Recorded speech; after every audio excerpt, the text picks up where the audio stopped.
All right, we're rolling. Everybody, thank you for being here. This is episode 17 of the Zion and Anthony podcast, and we're about to talk about... I'm kidding! I was actually disgusting. Welcome to the Zion and Anthony podcast, episode 17. We've made it this far. We're going to hopefully get to fucking episode 3,000. So I'm watching like little clips of Kill Tony earlier today, and it's fucking... They're almost at 800. They might even be past 800 right now, and it's Damn. like, it's amazing. I'm super jealous. Another podcast that I'm a fan of is the Not Today Pal with the cast members of The Sopranos, the kids. Never heard of it. And recently, I think it was about a month ago or so, they hit episode 100 and they're all excited. They're like, "Hey, episode 100!" They get a little, shout out or whatever. I don't know if they're still doing it, but to get to 100, I just think that's like amazing, and I'm like super looking forward to. Are they a successful podcast? Well, see, and that's the thing. So here's another little caveat. Define success. I'll go on a little rant here.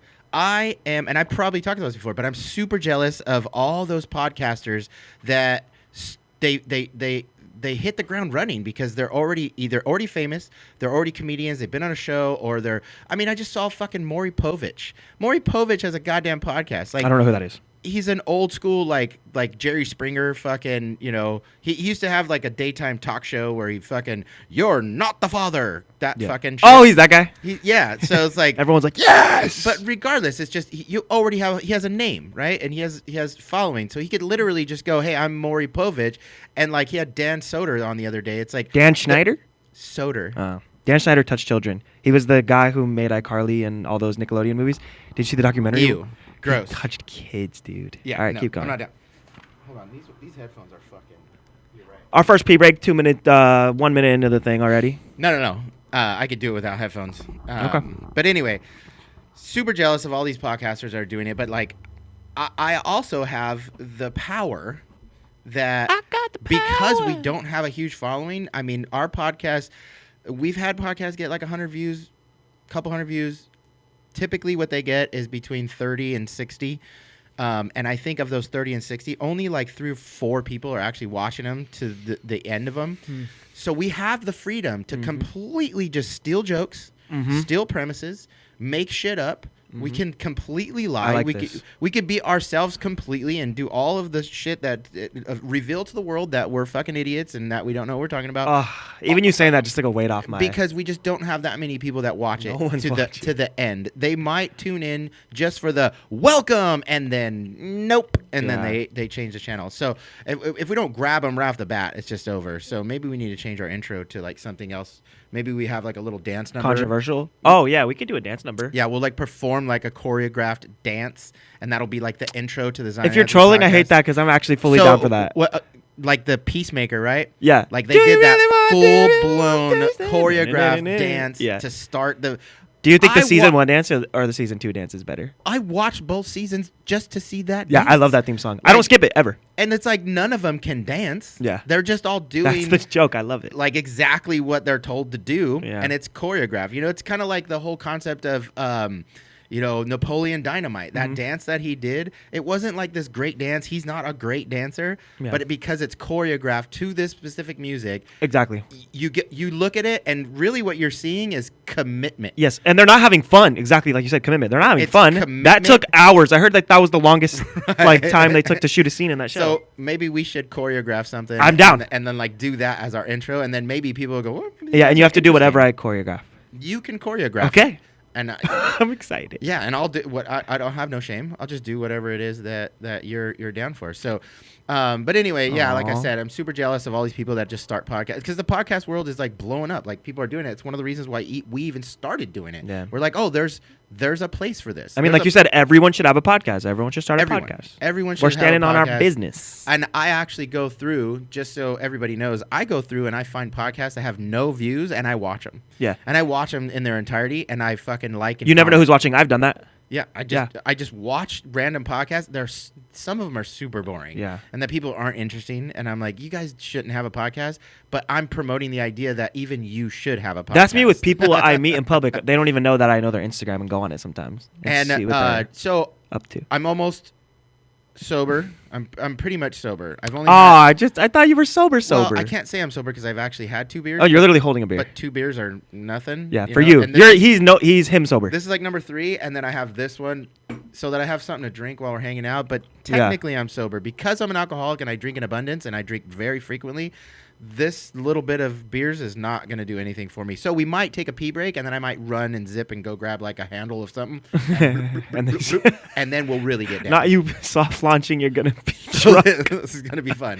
Wait. Before we start, what do you think the worst podcast is and the best podcast is? So we can out of the famous ones. Yeah, so we can get something a little controversial before we start. Okay, out of the super famous ones, be honest. I'm gonna be totally honest. You don't give a fuck. I'm so over Joe Rogan. Wait, are you serious? Dude, okay, but hold on. Let me explain. I love Joe Rogan. I'm a Joe Rogan fan. Me and him have argued about this. He likes Joe Rogan. I don't. I've hated his podcast. So I've been a fan because, and I'll tell you why. I've been a fan of Joe Rogan because when I started becoming a fan, it was because he was having people on, and he was under the idea of, I don't give a fuck what anybody out there is. I mean, obviously, there's millions of people watching, but he's like, I don't care, blah, blah, blah.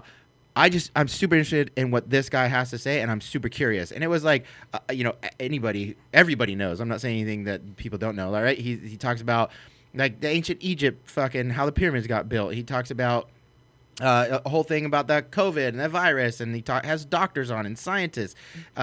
He had one of my favorite guys on, Brian Cox. He's an astrophysicist. He's an astrophysicist. He's a cosmologist. Anyway, he talks about fucking planets and shit, and like black holes and like the Big Bang.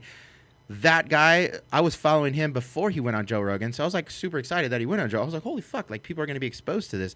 But he was having conversations with people in a way when I would watch Joe Rogan, the person would be saying something about whatever the topic was, and my mind would go, wait, hold on, what you kind of went to, and immediately Joe Rogan would be like, hey, hold on, can you rephrase that? Because I kind of got lost. And I'm like, holy fuck, like this is crazy. He's doing. You guys were like linked.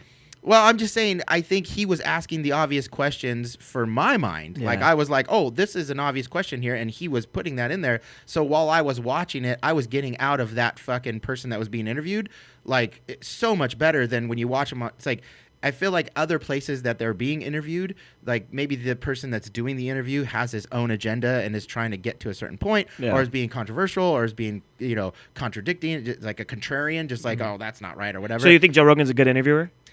I believe he was. A lot of people disagree with that. I think he is. I think he still is. I'm not dogging on him, and it hasn't changed. So the Joe Rogan podcast is still what it has always been, and it will always have the following it does, and it will always grow. Is it still the biggest podcast? What I'm saying is I personally got over it, and I think it was just because he puts out so many episodes, and there's so many interesting people that range from comedians to scientists to doctors to, he had this one guy on that just had spent a bunch of time in like the jungles in like the fucking Amazon and talked about like the animals and how to a lot of people complain that he has random people on, but I actually like that. I like that he's interviewing random people. But the problem was, I think I got burnt out. Joe Rogan fatigue. Yeah, and I think I got burnt out on his voice. I think I got burnt out on the tempo. I think I got burnt out on like the things they were talking about. A lot of the guests, they were talking about the same things. And so I like currently right now, Joe Rogan podcast, because I have it where it alerts me like new podcast.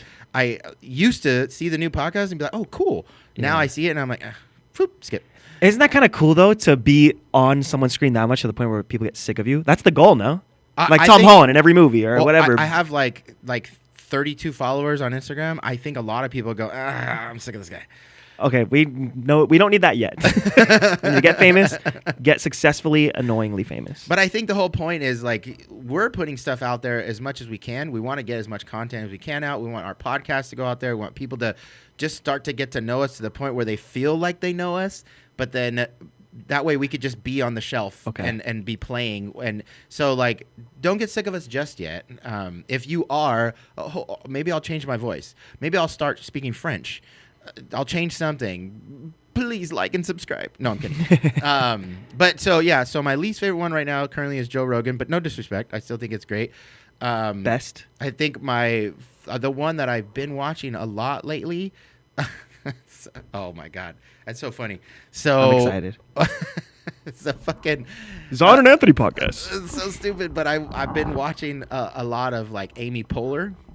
Oh, I love her. She has a great podcast. Yeah, she's a good interviewer. I like her a lot. So like, on that topic, she just won an Emmy for her podcast. That's freaking sick. Emmy or Oscar? Yeah, I don't think they do that, but I get it was an Emmy for a podcast. Yeah. She won an Emmy for a podcast. So she got the Emmy for the best podcast. So we could get an Emmy one day. No. But so the funny thing is Joe Rogan, on the Joe Rogan podcast, somebody asked him about it. It was like, oh, that's crazy. Why did you? Or it was like a Golden Globe, whatever the award. I forgot what it was, but you guys can look it up. So TV? He gets asked about it on his podcast, and his remarks were just like, he was basically saying, he's like, yeah, what they do is for that association that puts on that show, they send a notice to people and say, hey, do you want to be considered? If you do, send us the $500 fee and submit your paperwork or whatever, and then we'll put you in this thing. You could pay $500 and not win. Well, I don't know. Oh yeah, so obviously, right? That's kind of bullshit. So Joe Rogan's comments were, I've had the #1 podcast for this long. I'm still the #1 podcast. I blow everybody out of the water, including Amy Poehler. But why do I need some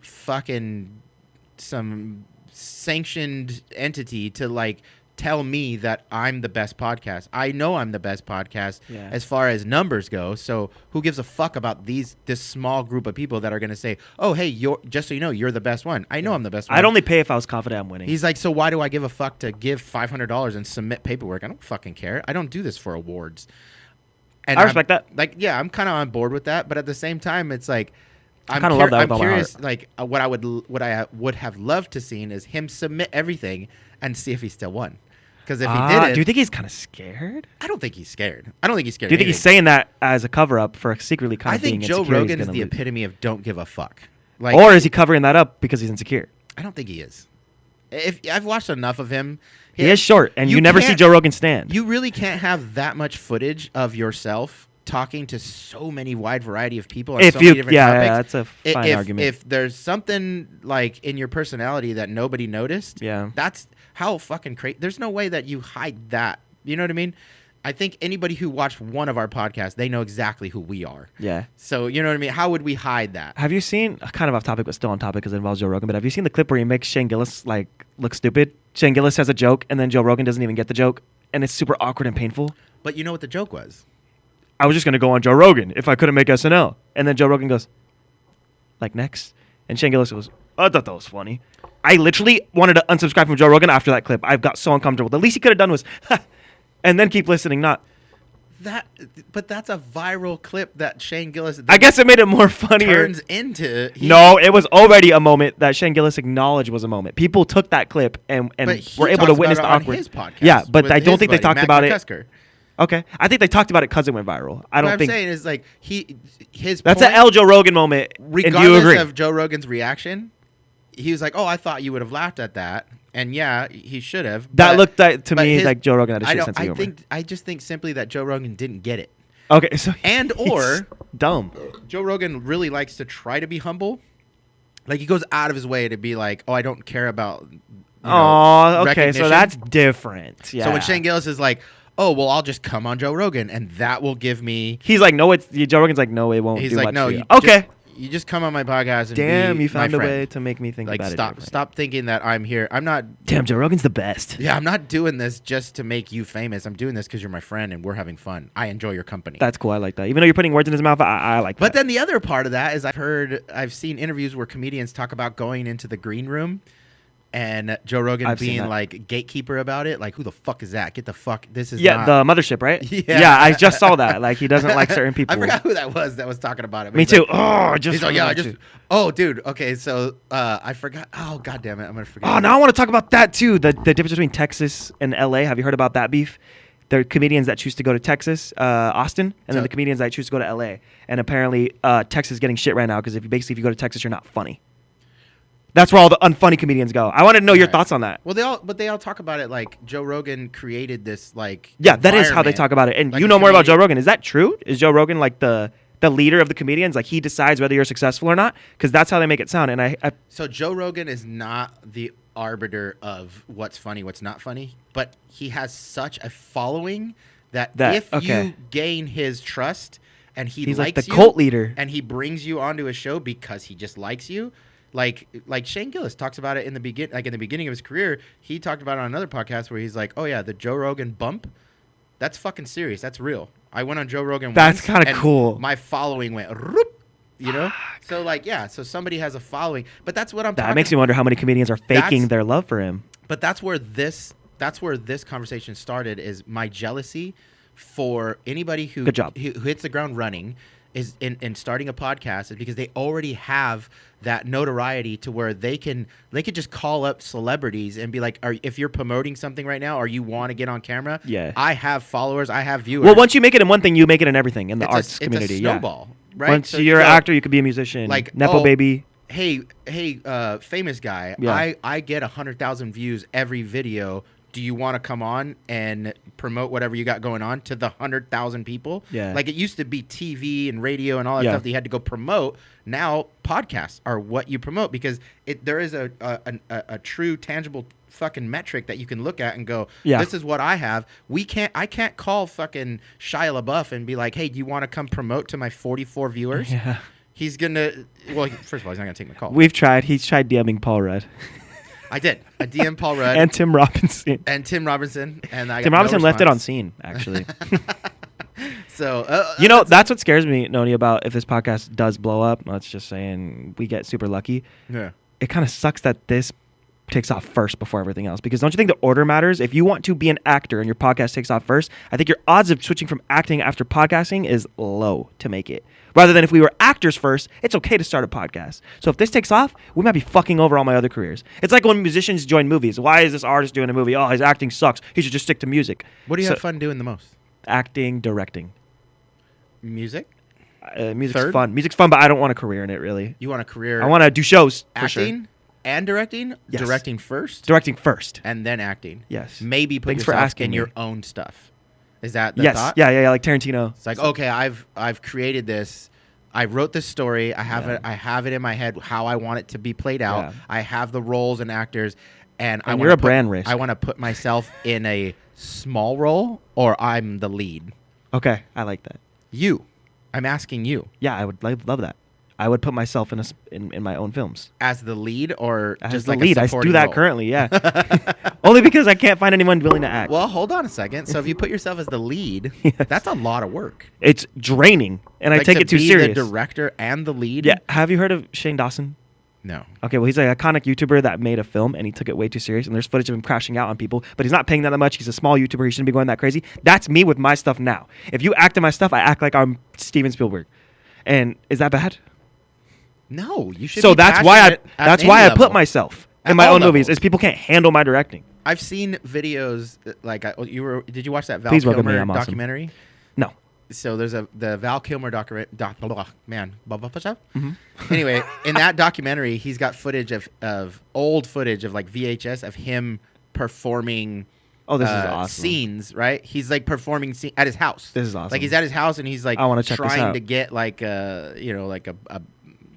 he's submitting them to try to get cast in. These are self-tapes on a VHS? Self-tapes on a VHS. That is sick. But he's fucking serious. He's locked in. Dude. And he's performing, The grind. But it's like to me, if I feel like if I tried to do that, it would be like in that show Parks and Recs where Andy Dwyer, he's like trying to do like a promotional tape for like Survivor, and he like just pulls out a fish and he like guts it and he's like, yeah, pick me. Like I feel like that would be it would be a joke. You're just a goofy guy. But I would like to act. You haven't seen me act a lot, but I am curious. So I love talking about stuff that each other are interested in. Do you think that I could be taken serious? Do you think I could play a serious role off of just knowing me, knowing your nephew? Well, okay. Whoa, that face. Oh, well, hold on. No, because here's for any listeners that don't see visuals, he just made a disgusting face when I asked that question. But listen to my explanation. I'm scared. I think I asked a question I didn't know the answer. The best actors that get typecast into roles. Yes. We all know what to expect. We see it. It's difficult to see them outside of that. And the whole explanation behind a typecast deal is because the world knows you as this. Yeah. And as a director, if I go, I'm making a romance movie, I'm not going to get Jason Statham for this because no one's going to take it seriously. So I want maybe and even like there's a lot of movies, big movies that they talk about where they try to get unknowns for that specific reason. We want the audience to believe these characters are these characters and not have like a preconceived notion of who they are, right? If you get to the fucking level of like Tom Cruise, right? The motherfucker could do any movie. He's got all his money, he's got all his stuff. He can play any role, right? Anybody who Timothy Chalamet, he can go anywhere and play any character, and you're gonna believe that because he is so good at what he does, right? Yes. These Oscar-winning performances, they're gonna go across the board. They're never gonna be out of work. The whole problem with typecasting is that people know that person for that thing. I know you as my nephew. Yeah. It's difficult for me to watch you play a character. I appreciate the honesty and you elaborating and believe on it. That makes way more sense. So even if you perform very well, you're gonna be. See, that's why I'm scared to show my family my music because they know me. How are they gonna find the difference between me and music me? I hate that. It's like Ocean when we go to her dance recitals. Everyone's like, "Yeah, she's good," but we could tell it's Ocean. I don't like that. I don't want you guys to do that. So I'd rather you guys just never watch my stuff then. But you know what? It might be good for you is that I can show your family finished product. Okay. Instead of like how the sausage is made, because when we see a lot of little clips or even like your stuff that you don't think is really good, but you're like, oh, I just want to put it out there and get fillers. Yeah. You know what I mean? Like then we're looking at like stuff. We're like, oh, what is? Yeah. That's just that. But if you had a finished product that was really well refined, and like fucking just that's when it comes to my point. Films. That's what I do. I very special with it and only show the final product. Like here's the final product. Yeah. And then I could still shit on it. He's done that. He's done that before. My web series. But you were nice. Yeah. You did open it up with the acting shit. Acting is shit. Not for me. But I can see you playing a serious role. And I couldn't see that until we had our first serious moment together. I always viewed you as the funny Jack Black uncle. Everyone says he's Jack Black and looks like Jack Black. I think you disagree with that. But that's always how I viewed you. Why is that your impression of Jack Black? What the fuck was that? I'm not going to cut to that. I don't know what that was. Like he's okay. I couldn't see you being serious until you had that serious moment with me, and I went, okay, I could see you doing something serious, dude. I could I'd actually think about putting you in one of my movies if I was a director. And I like to challenge actors. If I was a director, I'd love to be like, I'm gonna make that funny ass dude that everyone sees as that funny dude. I'm gonna put him in my serious film. Give them a chance to shine. I've had a lot of passions throughout my life and things that I've always wanted to do. So going all the way back to being a little kid and those dreams, the things that have stayed with me to where I still fantasize about it and I daydream about it. Acting is number 2. Number 1 is I'm excited. Lead singer of a punk rock band. Aw, this is awesome. I've always wanted to be a lead singer of a punk rock band. The only problem is that the vision that I have in my head, even though I've attempted it in the past, like I wanted the so the version of what I imagine is a crowd, like really fill in the music and me singing, and like.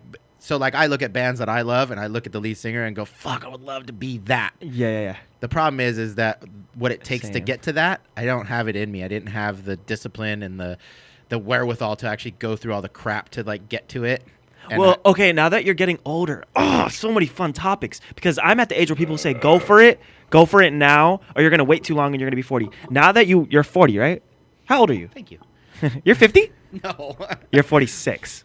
I am exactly 46. Are you serious? Yeah. I'm goated. That was a complete guess. Now that you're 46, do you feel like you should just say fuck it and go for it?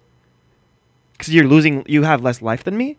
Well, unless I get hit by a car or something, but you know what I mean? Like, now that you're at that age and you had these dreams that you didn't do when you were little, do you feel like you should pursue that now that you have less time left? And you're kind of like, you have a more of a fuck it mindset now that you're this age. Would you go for it now, basically?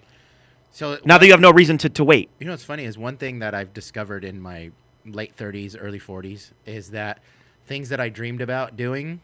I'd love to see you try is what I'm saying. The arbitrary, non-existent obstacles that my brain fabricated weren't really there.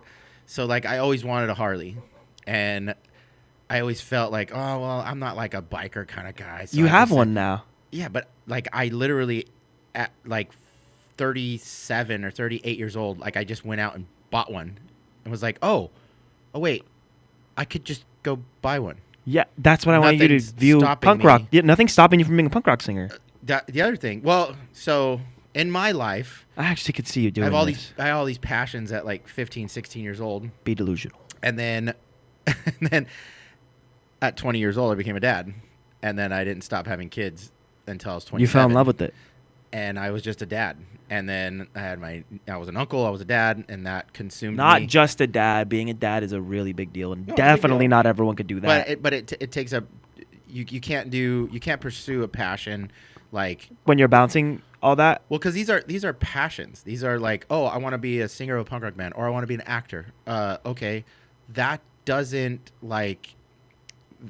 constitute an ability to take care of yourself, and that is the main thing. well, that's why I asked this question. Now that you no longer have that in the background, you already are a dad. Your kids are all grown as fuck. They could start moving out and doing their own thing. Think about yourself now. Be selfish. That's why we're here. That's why. Oh we're yeah, doing this is what you love. Yeah. Okay. I'm so okay, do you think that podcasting is more reachable than being an actor and stuff? Like, you think you could actually be? Well, yeah. So again, I'll go back to that whole analogy, or not analogy, but that example of like when I first bought a motorcycle, I was like, oh, I could just go buy a motorcycle. Right. And my son being like all obsessed with dirt biking, I was like, oh shit, I'll just go buy him a dirt bike, Aw. and then I'll just take him to the dirt bike track, and then I'll just fucking get him lessons, and I'll just go, or now He did do all that, and that's an expensive sport. So shout out him. That later in my Fuck. life, I'm like, oh, I would love to be a podcaster. Like that, how fucking amazing would that be? So I literally just went and bought a bunch of equipment and was like, hey, you want to do a podcast? Let's just do a podcast. do it, guys. Just do it. And then dude. we did this one, and I was like, that's not enough. So I started the other podcast, and then I was like, oh, that's not enough. So then I started the He's Where, and I was like, Yeah. this is probably enough right now. But Yeah. let's just. Which he sometimes calls the They're Them podcast. Oh, I You need to fucked stop up. that. It pisses me off because That's why I I'll did- search that up. I did He's Where, and I did There's Dude, Here, you and I did They There, and then, and The They're Them podcast has 60 subscribers. They There. Them. It's not called They There. It's called He's Where. Well, because that's how I identify. I'm not a he, him. If I'm you a want to them, watch him there. talk about more serious stuff and not stupid stuff with me, it's called He's Where. Oh, wait. He's here? Oh, shit. Where is he? Everywhere. He's over there. He's a punk rock singer. So I know I made it a little confusing, but actually the whole premise of like attempting. Yeah, I was just asking you. I just want to know if you'd chase it. I was trying to find that. I was trying to find that name that was easier to type and easier to remember and easier to Google. Oh, that. They're here, and it also kind of goes with the like, it's a guest centric deal, right? So I'm gonna have a guest. I'm gonna interview them. So they're here. Who's they? They're here. The person that's here. They. And so that's them. And then the He's Where thing just was kind of a play on that, and I was like, Wow, they get a creative freaking lore, and I get Zion and Anthony podcast. yeah, but Is that going to be our name forever? yeah, because I put Zion first.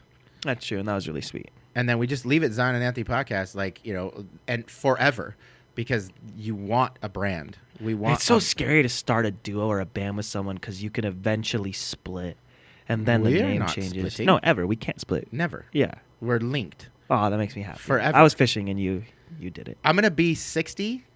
We're 10 years apart, right? Yeah. I'll be 60. You'll be 50, and we'll still be doing this. Even if we didn't take off yet, that means 30 everything viewers. We'll have less. because this is genuinely so fun to us. Yes. We don't care if you're watching. We'll have less It'd be cool. viewers, and we'll be old. We're losing. Or- We lost subscribers. Actually, maybe we'll just change demographics. Maybe when we're in our 50s and 60s, like people in their like 40s and 50s will be like, "Oh, look at these old fucks! Like Yeah. they're pretty funny." Yeah. and we'll still be making poop and dick and fart jokes. That would suck if we take off at 80. That would suck. Well, I mean, Will you even be alive? Will you be alive Yeah. when I'm 80? I'll be 120 when I go. That's impossible. It's gonna what? Why? No, I have to reach 80 and you have to be dead, huh? No, people live to 120. What are you talking about? I don't know. Okay, can you? My name wife's one? grandma is 99, and she lives here. Okay, and she. She's in the hospital right now. That But reminds me of something funny me and Town encountered yesterday. Okay, or the other day. Anyways, that meant a lot to me, and I hope you really mean it. And I expect to be 60 still getting texts saying, "When are you coming to do the podcast?" And I want you to have a cane.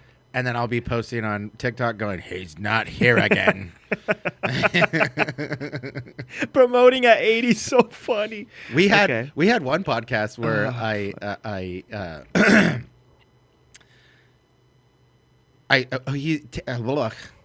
Zion was like, "Oh, I'll be there at 7." So I started drinking at like 5, and he showed up at like 10. And So- he was fucked up. When he got here, I was just like blacked out. I was like, "Welcome to the horror." No, I was watching our old clips, Donnie. There's some where you're clearly. I think I didn't know at the time, and now that I'm a little more smart, I'm like, oh, he's fucked up right here. Yeah, and so that's Like why you're like talking like this. Yeah, we talked about it where you were posting some clips, and I was. You don't care, huh? You don't care? No, I don't care. Put it out there. I posted some drunk stuff. I'm trying to not do that anymore. Like post when I'm drunk because, going through this process, like trying to get out as much content as we do. Maybe I'm just drunk some of the time, but I'm just trying to get content out. But a lot of my stuff where I'm drunk, and you can obviously tell I'm drunk, I am embarrassed. I rewatch it. Interesting. And I go, fuck. I was fucking drunk right there. That was stupid. I posted one the other day when I was out. The vulnerability. I posted a video on TikTok about, I was just trying to capture one last video before I went to bed. I was like, fuck, what am I going to do? And Star Wars was on. So I was like, fucking Star Wars. And I made a little comment about Star Wars. But you could tell I'm drunk because at the very end I go, and fuck you if you don't agree. Oh, I did see this clip. And I was like, oh, if I just cut that out. See, but sometimes it's just you that knows because I didn't know you were drunk in that one. So you can get away with some of them. You posted one about a monkey today. My girlfriend sent it to me. I didn't watch it yet, but she was like, this is funny. So you got one fan. It's the monkey. Yeah. You heard about the monkey, right? No, what happened? There's a monkey. I heard monkey got in a fight. Yeah, no, there's a monkey punched the monkey. It's they rescued this monkey, and they try to integrate him into like their monkey enclosure at this zoo in Japan, and like all the monkeys beat the fuck out of him, and it's like a baby monkey. Oh my god! And so they're like, "What the fuck?" They're like bullying. Is that what you're gonna have me react to? No. Oh, I can put that video on. I too. do want to watch that, please. I have a video that I want you to react to, but we'll get into it later. Okay. It's just one little video. But anyway, so the idea of capping off this portion of the conversation, which is just this will be a clip all the way to this point where I go, hey, I'm jealous of everybody else that has a podcast. Joe Rogan, I'm kind of over it. Amy Poehler, you're fucking killing it. I love watching podcasts where they talk about their experiences of bombing. I like the Escape Pod and Rick Glassman. Those are the best podcasts. I don't know what the worst podcast is. Okay, but I think we'd be up there. Okay, well, hold on. Rick Glassman kind of loses me a little bit because I'm not sure if it's a bit or if they're. That's exactly why I love it, and I think you're supposed to get lost. And I hate to call it like smart people humor, but I think I'm into that. And I'm not even a smart person, but like I like that he doesn't always just do bits. He actually starts kind of interviewing for real. I like that. It's like a big mix of like actually he'll ruin a joke, and I like that. He'll get serious at the cost of a joke. And a lot of comedians don't do that. They're like, no, we need to keep this funny. He'll be like, hold on, I just noticed you did this right there. Can we elaborate on that? I love that. It's like, why did they just kind of get uncomfortable right there? Call it out. But it becomes ambiguous where it's like, well, he's autistic. At what point was this a bit, and at what point are we being serious? Because I kind of need to know that. I kind of need to know the context of like what's happening right now. Is this a bit? Did you see the one with Paul Rudd? Yes, and it's Bit City. It's Bit City, but then you go, because they hold it, it's like a Will Ferrell deal where you're like, wait, is he being That's serious? What he's saying he doesn't like is my favorite thing, and please, people keep doing that shtick. Is he serious? Is he serious or is he not? Is the best character ever. I strive to be that. I love that. I just saw TikTok when I'm acting dumb every day and people generally start to believe it, but it's generally just a bit. I also think it's a coping mechanism. Rick Glassman may be doing that as a coping mechanism. When you're a little bit nervous, I think you do something like that. You start playing a character, and then you stop doing the character. I think playing a character is actually a coping mechanism for people with anxiety. Did I cook? Dead air. Sorry, I was taking a hit of my cigar, which I need to quit, by the way. Anyway. It's easy. Just quit. So, moving on to the very next topic, which is, we're trying to move away from this being a solely movie podcast, but we do. I just told him that right now. But we do want to do. We do want to touch upon movies because we love talking about movies, but we are not the. We are not at the point right now in our careers where our opinion actually matters.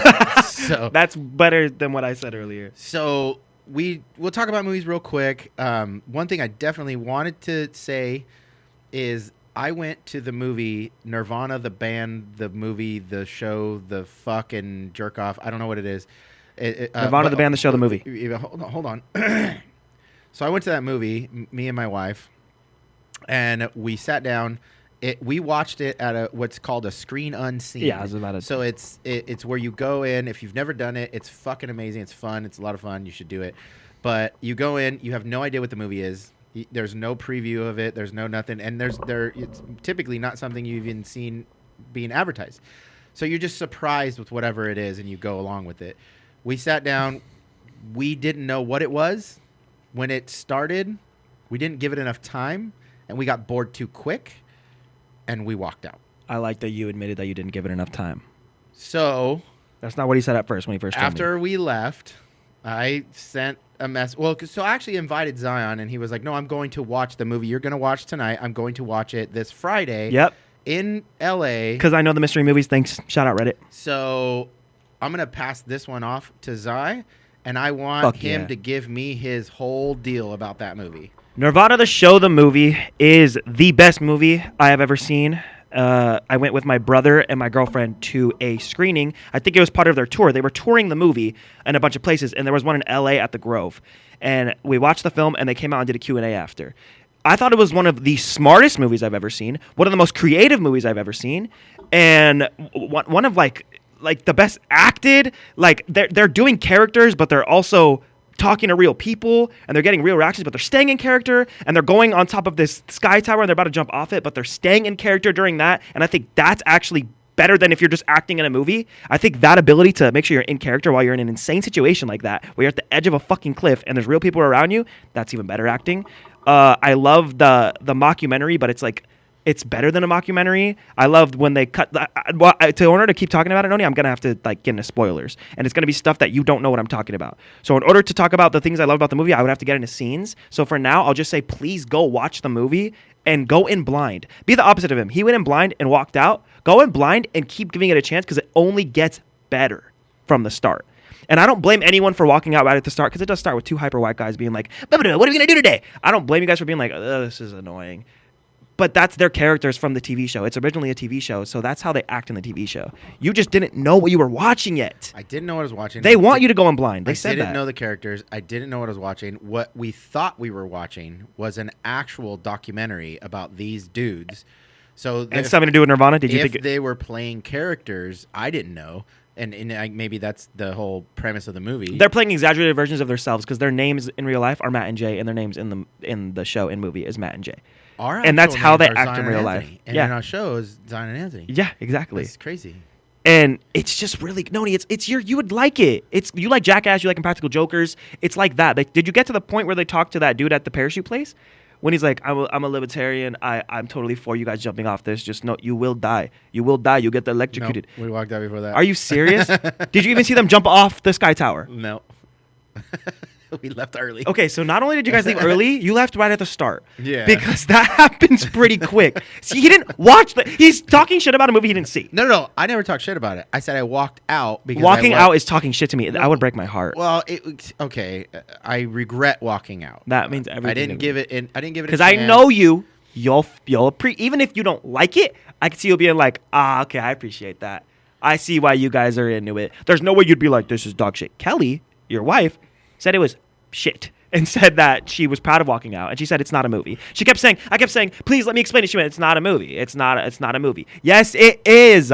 No, okay, but we're gonna give it another chance. Yes, and I would love to go when with you. it streams for free. Oh my God, I saw it 4 times. I gave you guys all my money. Matt Johnson, you'd really like him as a director too. He's like one of the smartest directors, and he goes on these rants about how to make a movie if you're like a indie filmmaker like me and you don't have a budget, and what to do and how to get there. And he's super nice. I met him and Jay, and it just meant a lot to me and my brother, because those dudes are fucking awesome. He has a film called The Dirties about a school shooting, and it's about the build up to a school shooting and why people act the way they do, rather than school shootings happen. It's about why they happen, and honestly, kind of about the school shooter themselves on why they do it. And it's interesting. It's like, oh, okay. At the end of the day, they were kind of giving hints, and people just didn't pick up on them. Yeah, that's it. And the fact you went to a mystery movie, the fact that was the mystery movie is awesome, because that movie is a little strange to pick that as. Did anyone else walk out, or just you guys? A lot of people. Fuck!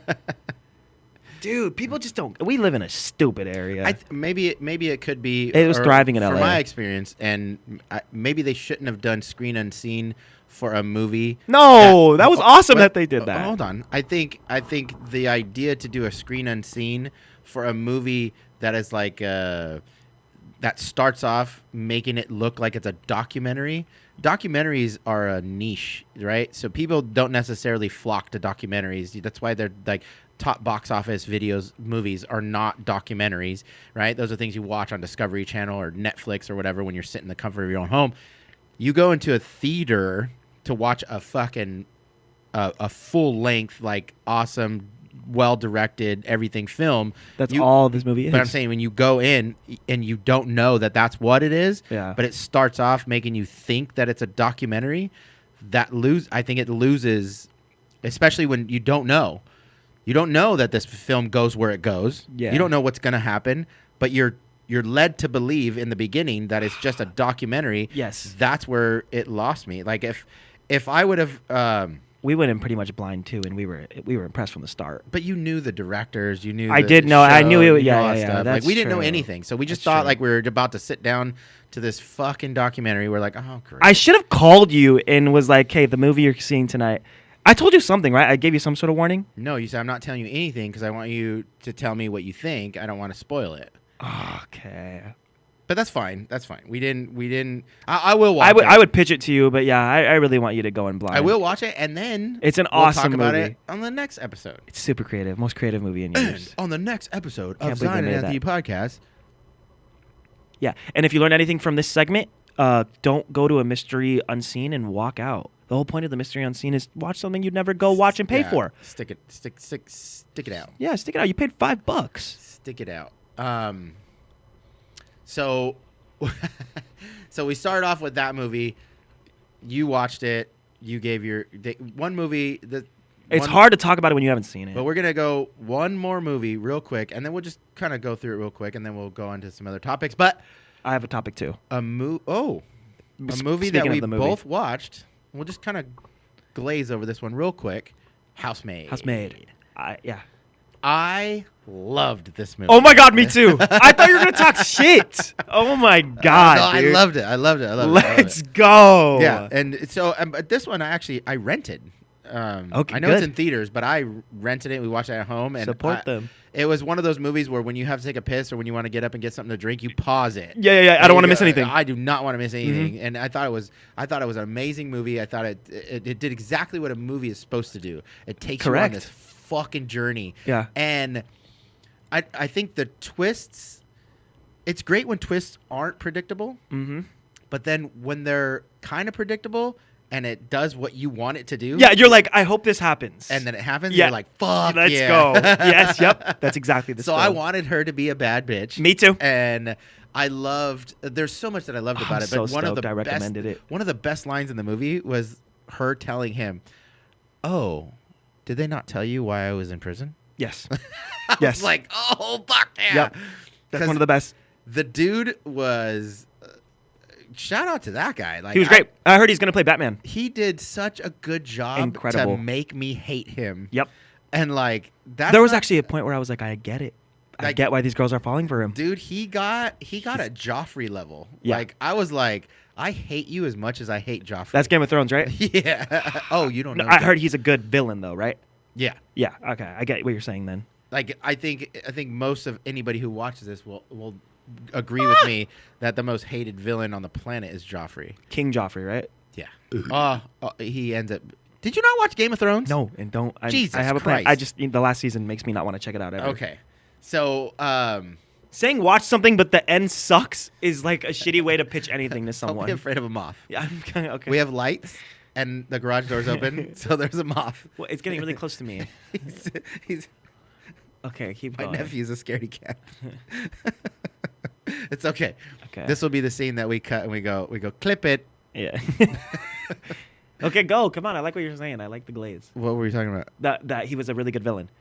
He's one of my favorite villains. He was such a good villain. Like he did such a good job at creating hatred in me. Did you hear that? Yeah. I think it was a gunshot.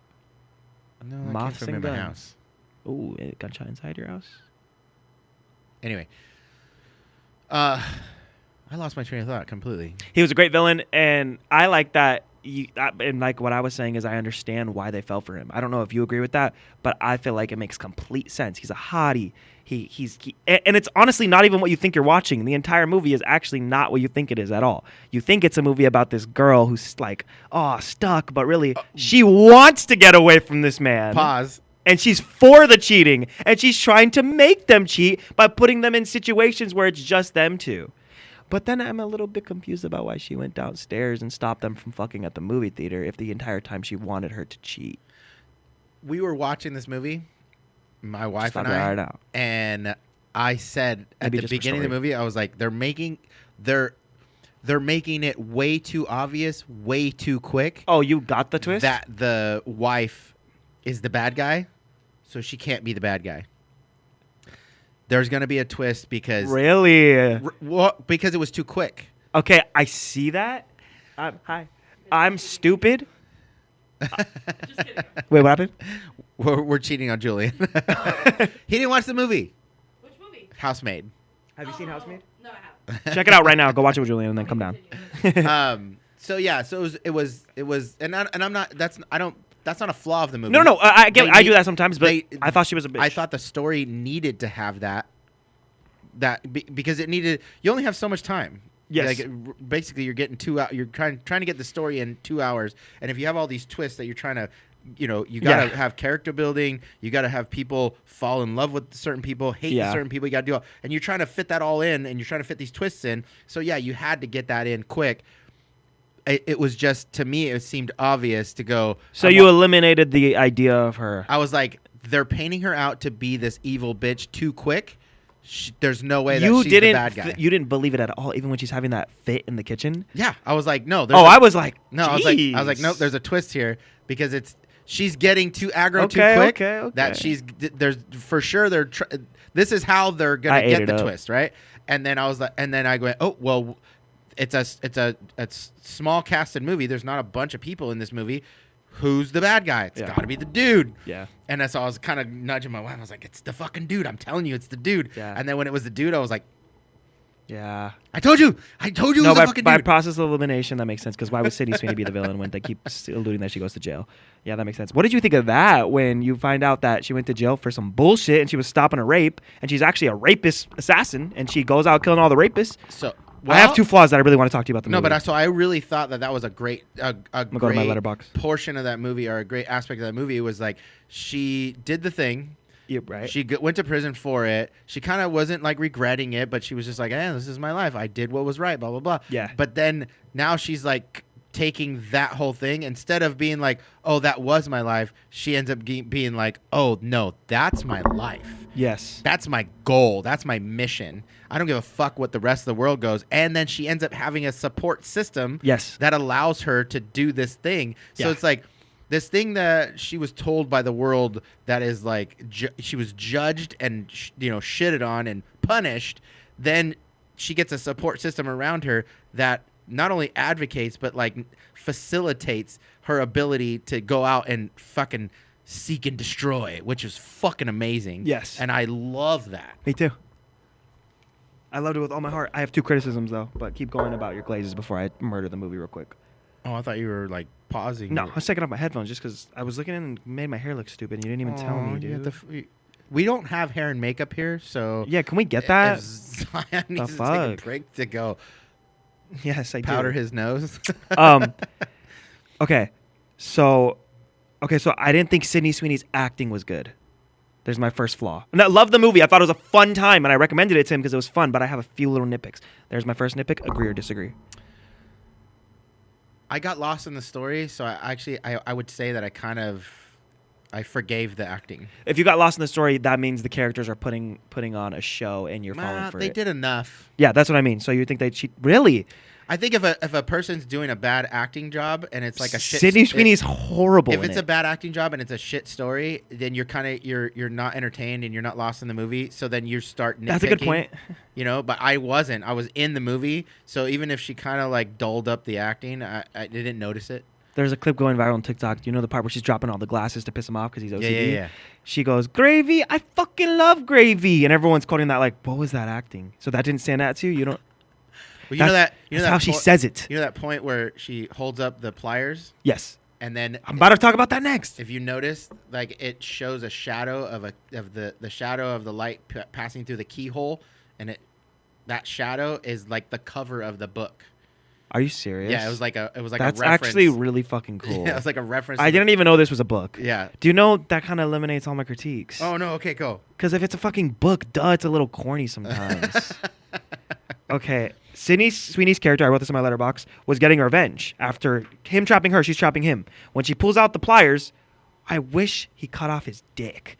I wish she made him cut off his dick. I think that would have ate way more. No. But I get it. The smile. He's this little smiler. He pulls. Yeah, I know. It's a little sweet. She Stop wanted to reacting like ruin that. it. So that one, and then I said his acting was good. Okay, I don't understand why Sydney Sweeney is totally cool with home wrecking. Remember, she doesn't know that this person. Hi, Kelly. She doesn't know that this person is faking it the entire time. She generally thinks she's home wrecking this marriage. Why is she cool with that? But she's not cool with rapist. At the end of the day, shitty men are shitty men. So that kind of defeated the whole purpose of her character to me. She's okay with home wrecking a marriage, but she hates rapists. She's cheating. She's being a little cheating whore, destroying this marriage, or so she thinks.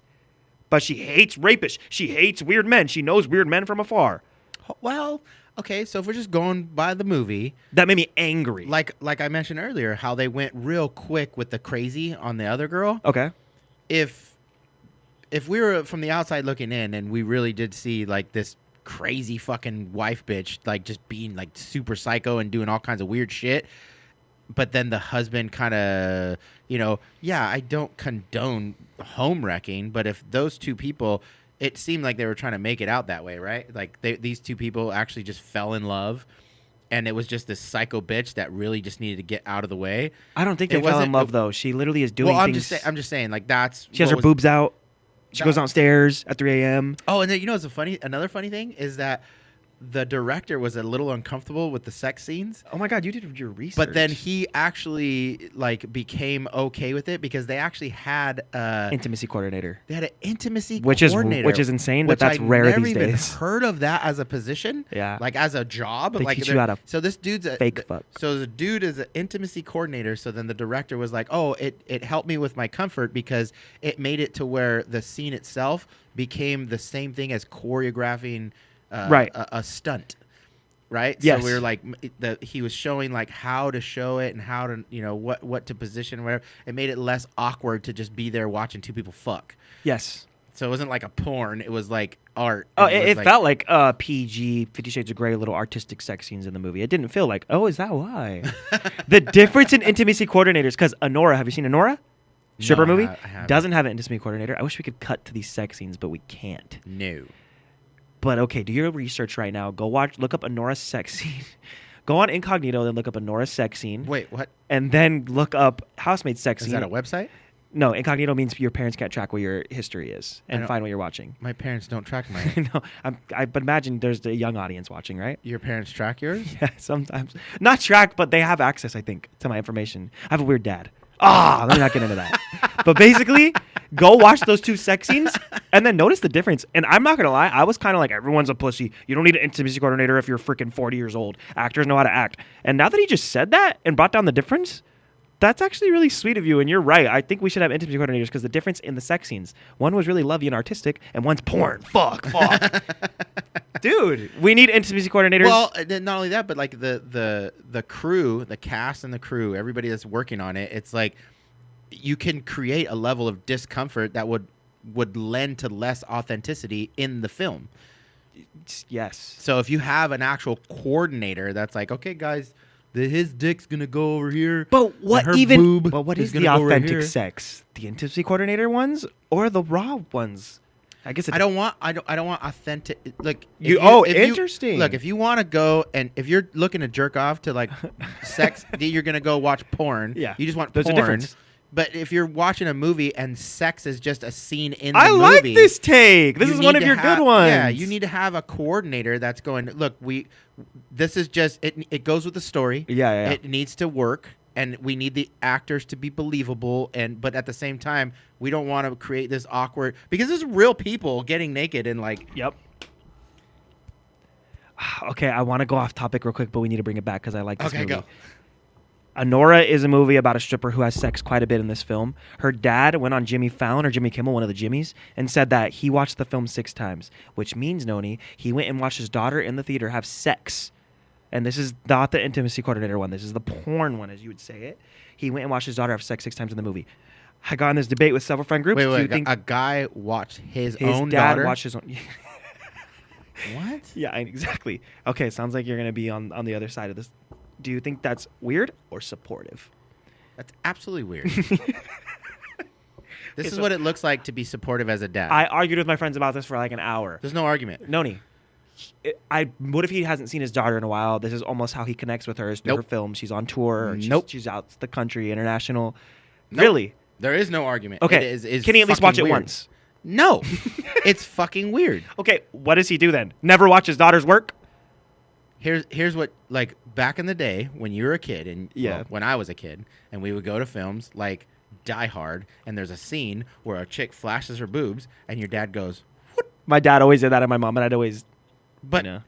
if my daughter, if any of my daughters, go home I and have look it up later. 3, if any of them, or even if my nieces or anybody that I had any portion of raising them, if they were choosing a career where they acted and had sex scenes, first of all, I would not watch their sex scene for sure. I would make sure to be like, okay, I want to support you. I want to watch the movie, but tell me exactly where the sex scene's at because I'm not going to watch that because that's fucking making weird. me look bad, dude. No, that It's is the way weird. No. If he watched it 6 times, it just speaks to like what his relationship is. Like that's weird. Like you should. There's no level of fatherhood where it's not giving you the ick to watch your kid. Okay, but now I have an argument with that because she literally says it like wholesome on the show. She goes, yeah, my dad loves my movies. He went and watched Honora 6 times. Why would she say that knowing that can make her dad look weird? She obviously said it because her and her dad have no weird intentions with each other.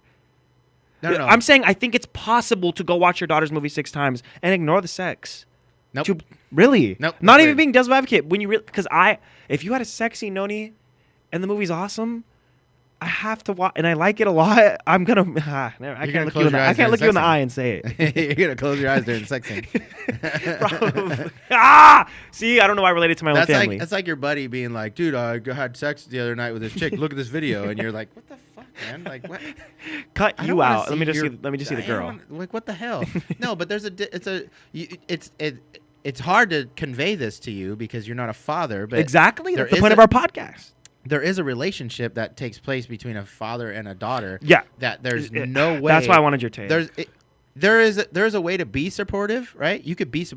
This is what it looks like. You go, no, I fucking support you. I think you're gonna do a great job. However, in these certain scenes, like I don't feel comfortable. I'm not gonna watch it, so I can not watch that scene. Maybe a way is he could be like, hey, I want to watch your film. You think you could make me a cut without the sex? Or you he can't make a cut. That whole film's sex. Just give Half me the movie would be cut give me out. the timestamps, and I won't fucking watch those scenes, or I'll or whatever. Either way, or That's I just true. won't watch that film. Like I'll watch. I support I guess you. okay. So I thought the number was weird. Not watching the film was Look weird. at the opposite end of that. Being unsupportive. An unsupportive dad is a person who is like, no, this is you will not do this. I forbid it. That's an unsupportive dad. A supportive dad is like, no, I encourage you. I want you to do the thing I just you won't love. watch it. I'm just not. I don't feel comfortable. I'm not gonna watch Nailed it. it. Yeah. Nailed it. I hate that. I hate it. I was Like ready if for us to argue about If your this. daughter comes to you and she's like, oh, I make millions on OnlyFans farting on cakes. Yeah. Can you support me, please? Like and subscribe. That's not okay. Adding like and subscribe to something like that is so fun. That's not okay. And Okay. any dad who has a daughter is like not like. Okay, I guess since I'm not a dad, I'm able to see past it. But you can't give any reason. I thought because you're smart like that. There's zero. You can't reason find for- one that would make that normal. Nope. That you can't see the. Nope. There's zero reason for any. Okay, dad well, I'm gonna send you the clip, and you're gonna to not see get the ick to watch his daughter fuck. I wonder why Jimmy Fallon didn't or Jimmy Kimmel didn't call that out. Well, because he's Like why? Why? he's trying not to make waves. He's just. Like, I want to see her reaction as someone calling out that that's weird behavior, really, really bad. That's I weird. guess the only way is to have her on our podcast. Mikey Madison, can we interview you about your Yes. dad watching When your to come sex? on the podcast. Okay, back to Housemaid. You gave a great take on that, and I'm proud of you. Okay. How did you feel about at the end? They get away with the murder of him when his eyes, something's wrong with his eye, so that doesn't make sense. Yeah. Why would that happen from a fall? Whatever. You get the point. I don't think that that's how it happened in real life. A cop doesn't determine whether a case doesn't get studied. That didn't make sense to me. My brain got taken out of that scene as well. Obviously, that report is getting studied like hell when they see that there's weird, suspicious things about it. But the cop says, it's a cool moment. The cop's like, I know her, and my brother knew her, and she's never been the same since. Or his sister's never been the same since. That doesn't make sense. Right. 100% that they wouldn't have gotten away with that. Yeah, I mean, you could nitpick the story in that way, and I agree with you. That's not even a nitpick. That's impossible to I'm saying, believe. but at that point, you are kind of nitpicking because that kind of ruins, for me anyway, that ruins like the premise of the ending of the story. I get what they're going for. They that could have done it she- in a different way. That she had a support system. Yeah, I know. It's cute. That It's like Bad created Bitches this Unite. environment for her to perform these works of greatness. But I at least gave a There was valid a flaw. cop. There was other people. But there just was the all- cop just saying it and then they get away with it. I think they could have done something a little more creative. That doesn't even make sense. Yeah, maybe you can create a movie that there's no holes in the plot. Yeah, I could definitely do that. Give me the money. Well, okay, so that's the other thing. That's what we're talking about. Yeah. You were just talking about earlier in this podcast, where like, can you transition from podcast to that? Well, this is what we're trying to monetize this. Audience privilege. We're trying to monetize this so that we can make money, so that we can fund our independent films. Yeah. That's the point of this. Okay, that was awesome. And okay, fuck yeah. All right. Fuck yeah. It just, I know you relate to this. I feel like everyone does. You watch a movie and you're like, I could have done that better.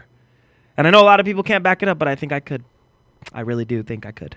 I actually have some, but I don't want to spoil. I don't want to spoil my ideas, but I have other ways they could have ended it. But then if I say my ways, then I can't do those in my movies. So you guys don't get it.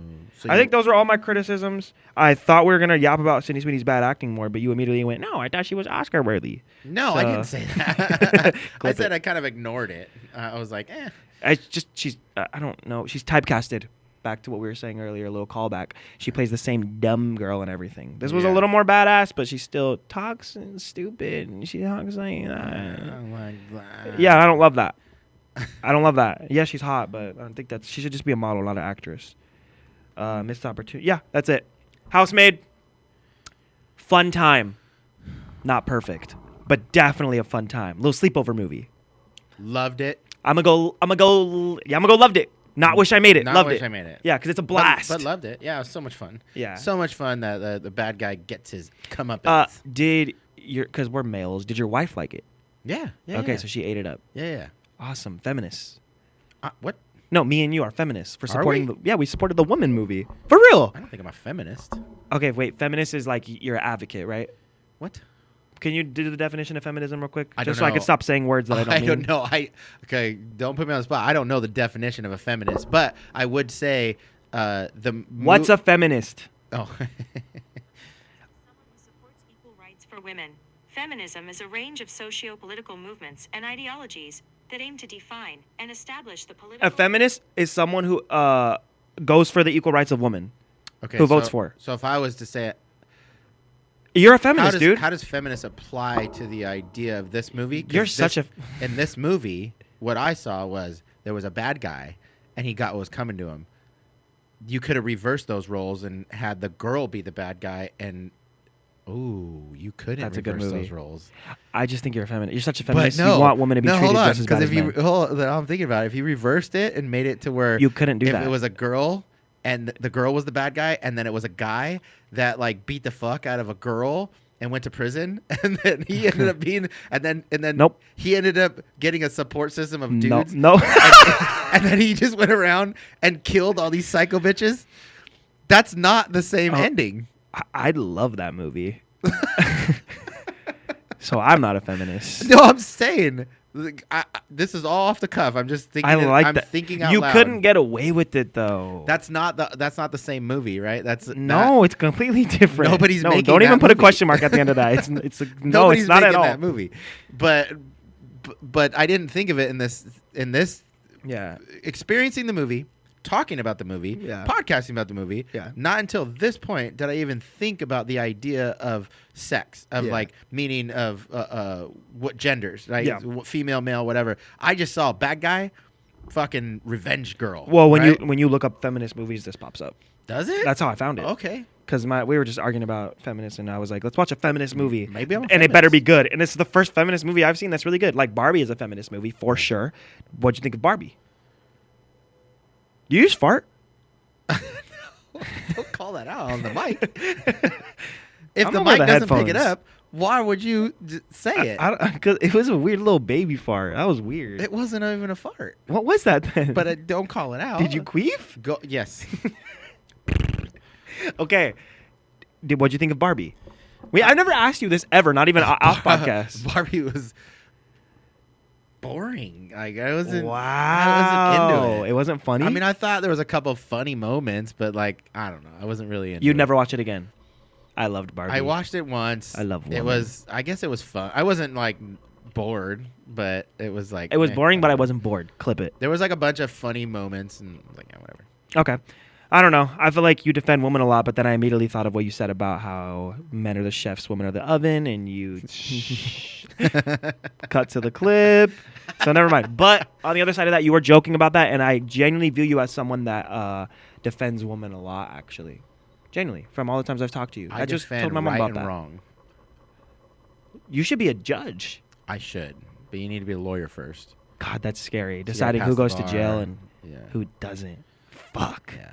I think they should give, like, judges, we should just, like, give it to random people. So, like, they'd be like, who wants to be a judge? I'd be No, like, me. No. I'd be like, that guy. So like jury duty, but instead it's come judge. Come Yeah. judge this. Well, it's like earlier my son was asking, like, he wanted to get a hand tattoo. And I'm like, you're 19. Like, what if in a couple years you decide you want to be a judge? I don't know Yeah, that's a great argument. What did he say to that? I don't know. He walked away. I'm curious. He really said hand tattoo? That's what he said. I don't think it's time for that yet. Okay. I have my thing I want to bring up, but I know you have shit too. Nope. You don't?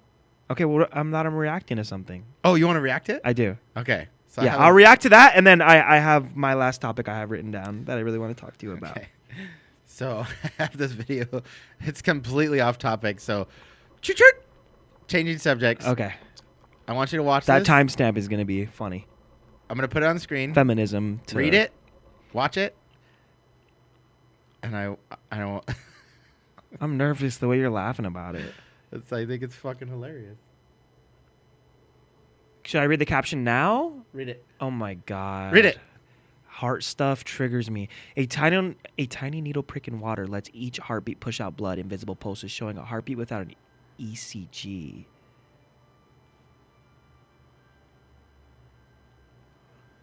I didn't even know this. Is this real information? Is this like a troll account? You can see your heartbeat in water. Noni, this is real. This is real. That's pretty cool. So if you were ever curious if your heart's beating, you don't have to get hooked up to an EKG. You could just cut This saves me so much time. You know how many hospital trips I've had? Do not cut yourself and put your finger in water. I could do a little baby cut, no? I shouldn't have showed you this. If I get a phone call that you're in the hospital because you cut your finger, that's not what the That's purpose is. insane. I just thought that was crazy because I know you got heart issues. Yeah, hey. You do too. We both do, I do. unfortunately. I do, but I thought that was a funny clip. That's funny because my panic attack and my anxiety is, did my heart stop? So if I just want to know if my heart's beating, I just need to poke myself. And if there's blood. No. Is that bad for you? Nana pokes my blood to check my blood sugar all the time. Don't do it. Why are you saying don't do it? Is that bad? Because you don't. You're not a doctor. You're not like you don't understand. Okay. What if you cut too deep? What if you put it in the wrong water? What if you get an infection? What if? Whoa, you're adding to my No. Just don't do it. Okay, I I'm just not. thought that Definitely was not now. fucking cool. That was really cool. To show you. I just hope that's real and people aren't like, that's a fucking, like doctors were watching, like that's retarded. I'm gonna clip that so people will see what you were looking Doctors, at. should I start poking my shit instead of showing up? Don't poke your shit. If you poke your shit, it's not different result. Okay, my last topic is, it was supposed to be earlier when we were talking about the movie because the day I found out that you didn't like that movie is when we went to the comedy club. And I wanted to talk about our experience at the comedy club, what you noticed Yeah. was super cool. I thought you've been to multiple comedy clubs. My mom made it because I told my mom I was going to the comedy club with you. It was my first time ever going with you, and I was scared. I was nervous. My mom said he heckles. He's been kicked out for heckling, and he drinks, and he's probably gonna get drunk. So watching with you was scary, but you were so behaved. Yes. That was so interesting. The history is accurate. Current situation is a little different. Okay. I'm actively pursuing the idea of getting on stage. And Yes, he being a is. comedian, And so- we will post that when he does it. So that's not the past me is. I've learned my lesson. It seems like, and you got to, you told your story on TikTok, but not to the audience. You got to tell your story again because that story is actually hilarious. I watched you tell that story Yeah, on TikTok. I did. I put it on TikTok when you went on stage and got. I mean, it's a super short story, but it's basically, and he was actually a famous comedian, and What? for the life of me, I cannot remember his name. That's crazy, But- dude. Think harder. I was laughing and having a good time. He was telling jokes, and I mean, if I can mimic like the severity of my heckle, I wasn't heckling, but hey, maybe it is. But okay, holy fuck, I'm not good at telling stories, but because I keep going back and forth, back and forth. But anyway, I also think that because of the way it played out, like the worker at the Improv came up to me and said, "Stop it. I'm telling you right now, stop it." You got to warn him like a kid in a classroom. No, but he did that like 2 or 3 times. No need. And then after what happened, You didn't say that in the video. after what happened, he came back to me and was like, "Told you," which leads me to believe that it's part of that guy's act. He just kind of picks a random heckler in the crowd and brings him up, and that's part of his act. So he was telling jokes. I was laughing, out loud laughing. You were trying to get on I was stage. pretty much in front, right? I was like not the front table, but like right behind it. Right behind it. Yeah.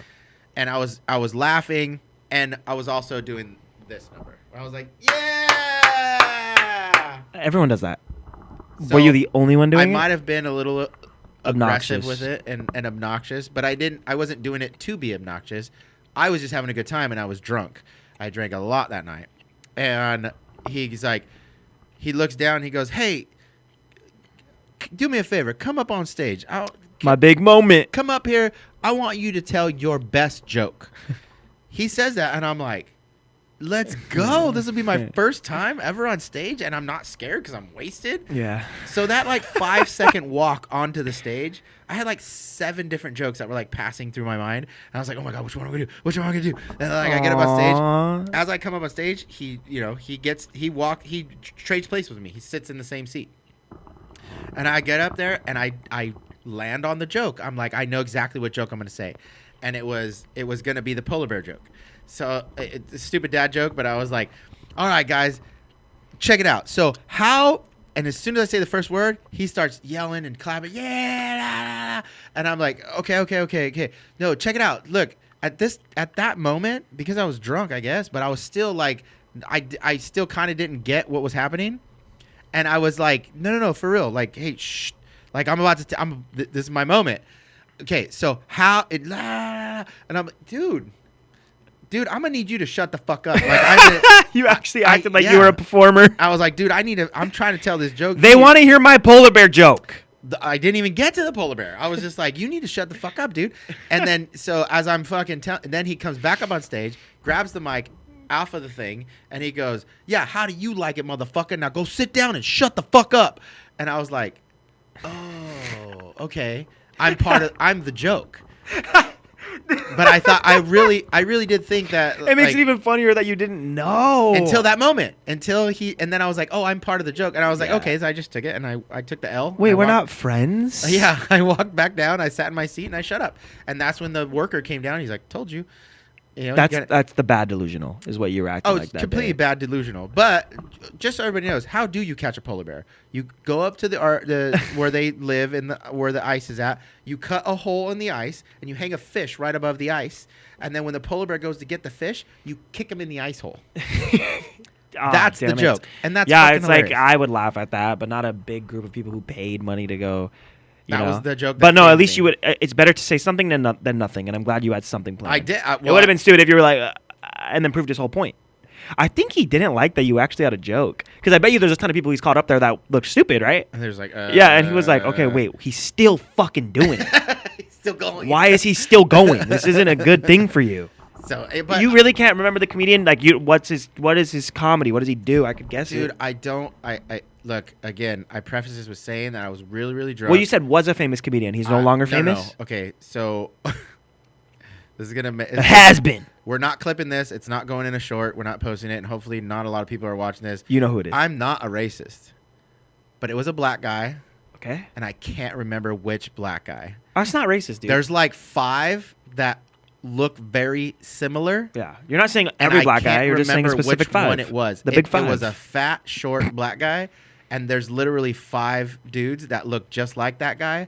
And several times I've seen them on like TikToks and stuff and YouTube. And like, and I'm like, oh, that's wait. is that okay? Is that him? I don't Now know. it's getting. I was like, is that? I don't think that's him. But it was for sure one of those guys. I'm about to look up short black guy comedians. He's short for sure. No, not on here because I don't want. But I'll show you off camera. I'll show you with the 5. Okay. I think it's one of those. But it's Okay. for sure one of them.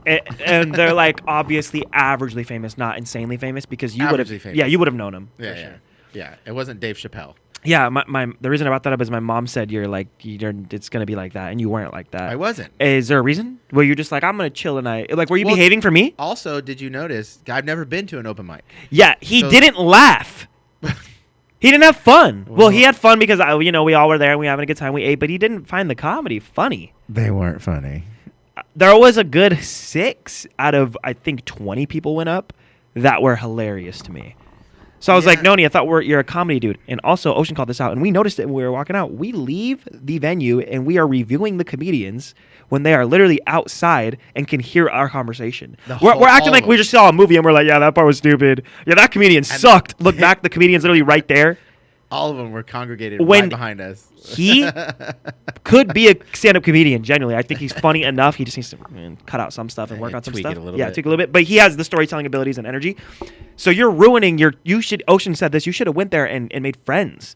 You should have been nicer. You should have been like, that. Those are your people. Like you said when we left, those are your people. It's like if we went to a film thing, and I'm like, fuck that film. Well, I'm fucked. That's not a great entrance. These people are, I looked up some of their Instagram. Some of them have like 50K. Some of them are on the come up currently. Yeah. You should have been way, way more. You should have been like, hey, how do I do this? How do I get in? Okay, You guys so are cool. here's the other.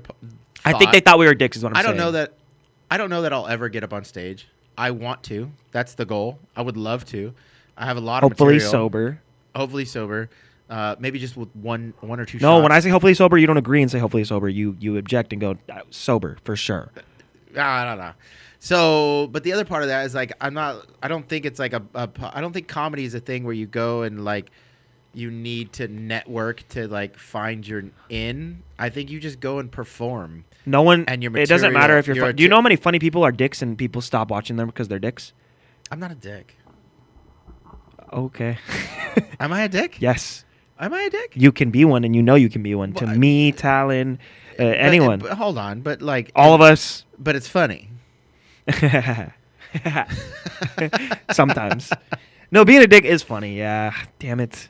But no, sometimes you're just a genuine dick, No, dude. I'm not the bad I won't guy. sit here and name examples. I wouldn't want you to do that to me, but you can think. And when you're in the shower tonight, think about any times you were a dick, and you'll go, When I'm in the shower, I do think about my dick. yeah. Do you wash your dick? Right? I barely. Thoroughly. Okay, good job. I didn't know you were supposed to wash below. I recently found out some stuff. How do you wash your back in the shower? With a stick. You have a stick? Yeah. Oh shit! Is that like an old people thing? What? Whoever's coming out, we're talking about washing our back. We have a stick that has a brush on the end, and you have soap on it, and you So- chicka. I wash where my hand can reach, and the second my hand can't reach it, it just doesn't get touched. So there's a spot on your back. That is just dirty. since I was born, It's just dirty. just disgusting. It's gross. And then I barely realized you have to wash underneath of your feet. This is a real thing. It was a big moment at my mom's house. Jody got in the shower and taught me how to shower. I didn't know you're supposed to do that. And then also, I still wipe standing. Is that strange? See, no, that doesn't make sense. I've talked to people who also wipes. I've talked to people. My dad taught me that. My dad literally taught me to wipe standing, so I think he still wipes standing too. Hold on. What are Is that so? That's what an did issue. we just get into? That's an issue. That's actually I get the same amount of wipe. You stand to wipe? Okay, so that's insane to you. Really? You stand to wipe. Literally, it's so awkward when I'm in stalls because I'm so tall that I'll see like people in the restroom walking around, washing their hands, and I'm wiping standing. It sucks. This isn't a bit. I don't care about aura. No, I maybe could find footage. I don't know if I've ever. Yeah, I've known that for a while. Do you wipe standing? But have you used to? Was that ever a thing? Okay, so different childhoods, different upbringings. Did My I show dad- you? Did I show you how to wipe your butt? He learned it on his own. My dad set me up for failure. Is what this reaction is. I wiped your butt. My dad wiped my ass too. I wiped your butt too. I have a great story that I'm going to tell one day. That's the stand-up I want to do about something my dad did to my ass one time. Oh, let's not put No, that out there. no, I'll cut that. No, it sounds bad. It sounds bad, but for real, it's insane. I don't even think you know about this. It's one I've kept to myself. He didn't play with it, so don't. It just got No, I'm just saying. I think I would just stop talking. Okay. Anyways, you just make it way weirder. There's more. I've talked to people who've also wiped standing. It's a thing parents do, but we're supposed to stop it by a certain age. Your reaction's like, I've never heard of that. No, it's something that people do. They grow out of it. It's like when you're a kid, you drink a baba, and when you're older, you drink a big gulp. Let me. I mean, I need to restructure this. Nothing you say is weird or gross or like if you wipe standing. I've never seen that reaction. If you wipe standing, there's nothing wrong with that. Oh, thanks. It's just abnormal for me in my experience. So it's funny. I like that. So don't feel like a shame or anything. If I laugh at it's because it was two of you. So it's you and your if son. I laugh at and I it, look to the left and Town's like, if I laugh at it, it's because it's weird to me. But that Yeah, doesn't yeah. mean it's weird. it was giving I said something and then the group all went. Oh, see? Fuck you. And you said you're not a dick. I'm not a Dude, dick. before you came out here, his argument was, I'm not a dick. I I'm wrecked him real not. quick. I'm not a dick. But okay, hold on. Yes, I wipe standing. I still do it. If I go poop in still your wipe house right standing. now, you can see. Well, Do I don't want know you to how see. Do you know how to wipe sitting? I've tried it. It's uncomfortable for me. And Jody said I'm not wiping properly because when you're standing, you can only go half in. But when you're sitting, your butthole is spread and you can actually get all the shit. That's uncomfortable for me. I tried it and I don't like it and I get tired. For some reason, when I'm standing, I could breathe better. It's like it's comforting for me to Do you stand get instead a lot of of sit. UTIs? No, is that how you get them? I'm kidding. I don't know. I thought UTIs were on the pee-pee, not the butt. Do you go front to back or back to front? I've heard that question. I don't understand it. Can you ask it different? It doesn't make sense if you're standing. Do you go top to bottom or bottom to top? I wipe from the bottom of my balls up to the crack. So you reach backwards. Yeah. And you When go- I was you- little, you get down there. Yeah. Is there spreading? Are you spreading at all? no. You're just standing. Yeah. Straight. Yeah, just full good You posture. bend? Yeah, a little bit. A little slight, You kinda maybe gotta 90-degree you gotta angle. Bend quite a bit, right? Yeah. To get, I also didn't know you were supposed to wash your crack. So I remember my dad told me that. I noticed, and now I really focus on the crack. You can walk around with shit in your crack if you don't wipe the crack. I've noticed that. It sucks. You act like you haven't. Yeah, I know damn well you've walked around and there's been some stains in your There's chonies. so many things about your life that I've critiqued as far as your upbringing. This is one that I'm going to say your dad didn't do that great of a job. He could have been a good dad. He could be a good dad. There could be all kinds of greatness about him. This is the worst thing your dad's ever done. This is one thing where I would say, fail. This is a fail. Because you should for sure know how to wipe your ass Yeah. right during potty training. Yeah. So like 2 years old. Maybe It's the pushing worst. it to like 5. My girlfriend's walked in on me wiping and actually was in shock. Is it embarrassing? Very embarrassing. Are And you then embarrassed? I shower with her sometimes, and she's always like, "You didn't wash your back. You didn't wash your feet." Because I never knew that What that was happens something when you people go did. to like a urinal and like a public restroom? Do you go pee? You do or do the pants around the ankles? when No, you- I'm not autistic. I'm not. I didn't ask if you can draw. I'm saying, Didn't you- do you pee? Didn't you do that?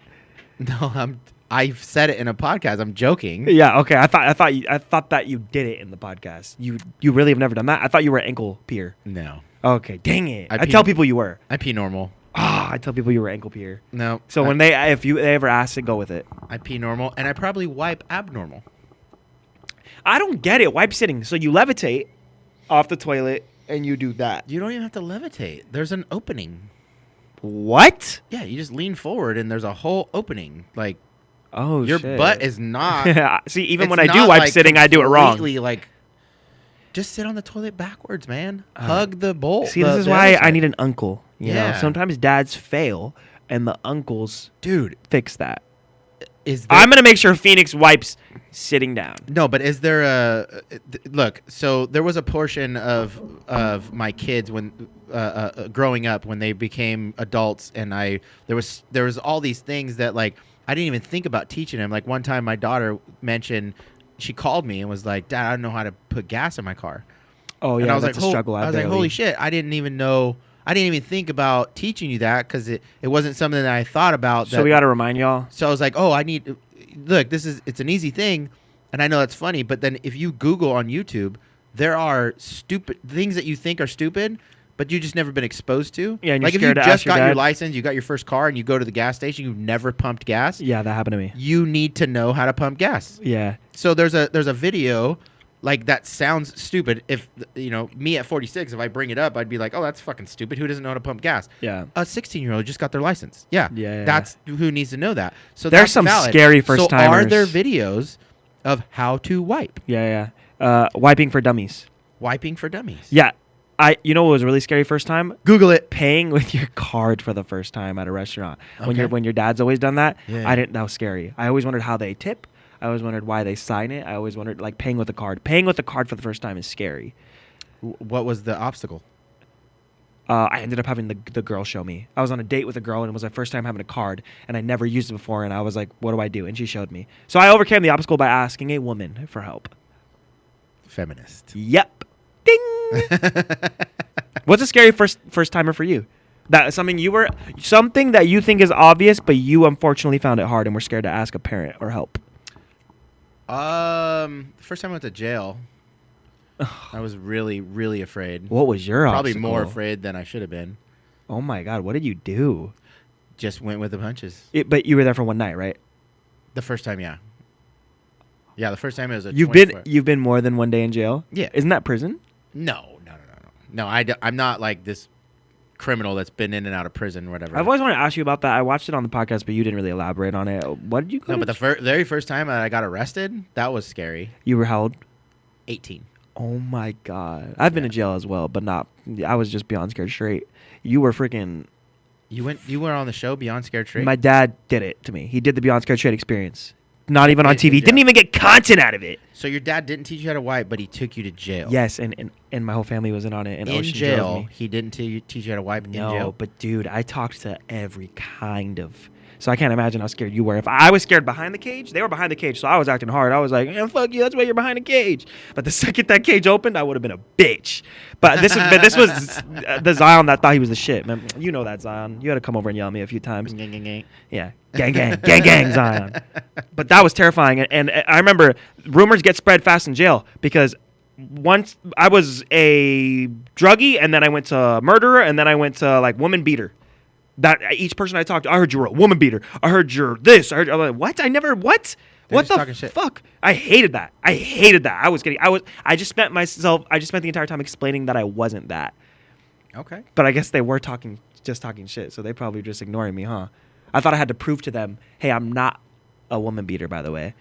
Because they heard I yelled at my mom. I just yelled at my mom. By the way, fuck everyone for making me go to jail. All I did was yell at my mom. I never hit her. I never did drugs. I never did alcohol. I still haven't. And I really went to jail and got the Beyond Scared Straight experience.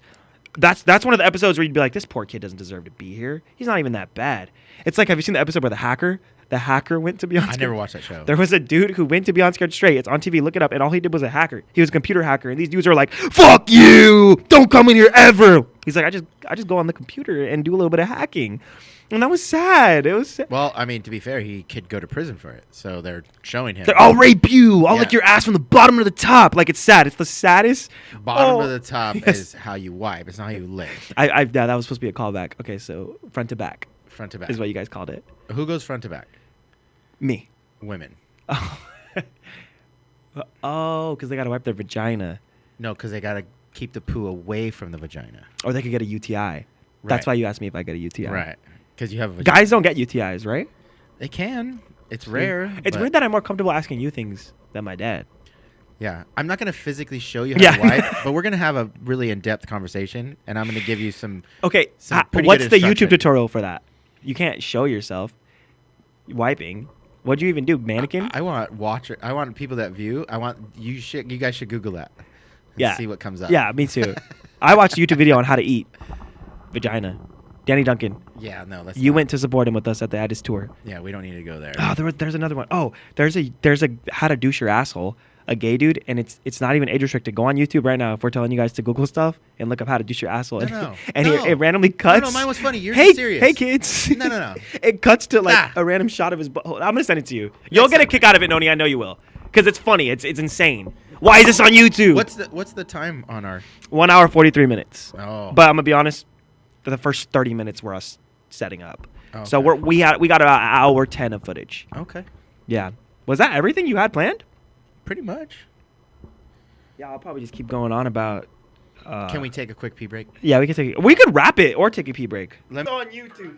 This is how hairy my butt is right now. nope. Alright, so step We one. can't. We definitely can't. No, we can't put it on the screen. But that was his reaction to what I was just talking about earlier. Is the recording? Yeah. There needs to be tutorials for the things we are scared to ask for. We're actually onto something here. I think he cooked with this. It's awkward to ask people questions, and you can't rely on family life in middle school and high school. And I grew up a quote unquote hypersexual person. I don't know. I'm talking to the camera now. This isn't a podcast. This is the Zion show. This is the Zion podcast. Okay, I'm talking. And this is a big deal to me actually. Like the only person I feel like I can talk to about weird things with is my mom. And I'm sick of that. A lot of people aren't as comfortable as me. They're not as cool as me. They're not as cool with their mom. Their moms aren't their homies. So we need more of you to post stuff like that. You don't need to be as graphic, I guess, but at least take the time to go buy a mannequin or something. Or like Danny Duncan, he didn't use an actual vagina. He used a cantaloupe. And so he was showing kids how to do that. Because that's awkward. I don't want to ask my mom how to do that. Or I don't want to ask you how to do that. So it's super cool that for the gays out there, they have a video on how to take care of their butt for their gay sex. That's actually... No joke, that's sweet. Yeah. No. That you're right. There definitely is a lot of topics out there that They're I think- scary. I think you touch upon a little thing right there. Things that are awkward to talk about to Mhm. your parents, Mhm. and if you don't have people to confide in, and then you resort to going to YouTube, you could get bad information to do that. We need trustworthy sources. But when it comes to things like you were talking about, I watched a video on how to go down on a girl. he's not joking. It's a legit video. That's legit. That's legit to like learn that kind of stuff. But it's also something that you do learn when you become of age and have a romantic partner. But that's not fair that we have to learn in the moment. I'm not saying fair. I'm saying that you can be open. Yeah, and if you communicate. That's a person you could talk to. Is the person you're with. And you shouldn't be having sex with someone who you're not even comfortable with to begin with. Well, Or you're not comfortable enough to ask the questions. So like when it comes to like sexual stuff, like yeah, I mean, of course you can go on the internet and learn stuff, but that is definitely something that is appropriate and okay to learn with your partner. Yeah. And be like, hey, we're in love and we're doing this thing. Let's learn this together, kind of thing. Yeah. But Julian. Shout out Julian. I threw it away. Julian, real quick, have you seen the tutorial of that guy who's showing everyone how to douche his butt? It was on YouTube. It was a big viral moment. Yeah. See, excuse me. This was a viral moment. Andrew Schultz talked about it. This was a dude who went on YouTube, posted it, didn't even care about age restricting it, and just bleached his butt and showed his butthole on camera, and everyone was able to just go on YouTube and watch this. And YouTube took forever to take it down. Never heard of it. Wow. Okay, so we're back. I went pee. Zion douched his butthole. So it's all clean down there. We're good. Finally. But I'm so happy that we talked about that, and I really hope people. What are alternatives? Instead of going through it, I know your advice is just go through it, live and learn. Almost make mistakes to learn. Who can you go to? A doctor? you absolutely can go to a healthcare professional There we go. and say, hey, I'm having For any kids issues. struggling right now, if Yeah. you have a weird little rash on somewhere you're not comfortable showing your mother. Oh my God, that reminds me of something, Noni. I was at a party yesterday, and I felt like the only normal one. And you know me, I'm weird. Okay. We were talking about things, scared to ask your mom stuff. And she was like, I know my kid the other day was tripping. He had like a lump on his balls and wouldn't show me. And she was like, I'm your mom. I wiped your ass. Which sounds like porn dialogue, by the way. I was like, I had to play devil's advocate and say, how old is this kid? Maybe he's scared. Maybe he's too old. She went, 19. Yeah, 19 is an insane age to show your mother your dick. Yes. All the girls at the table were acting like she was normal, like she was just being a normal mom. I wiped your ass. Show me at 19.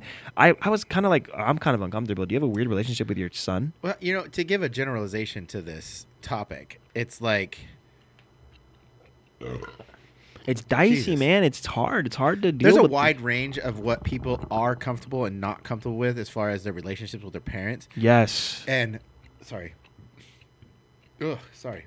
I shouldn't drink beer while we're doing this, but I think there's a wide range, right? There's the absolutely fucking inappropriate, and then there's like the absolutely like the far end of it where you're like, oh, that's weird that you think that's inappropriate. It's like you could be too conservative and you could be too out there. Yeah. So when it comes to stuff like that, I don't know that like when someone give me an example of like you not learning how to wipe your butt properly, like maybe laughing was in an inappropriate response to it. No, it was. But I'm funny saying is after.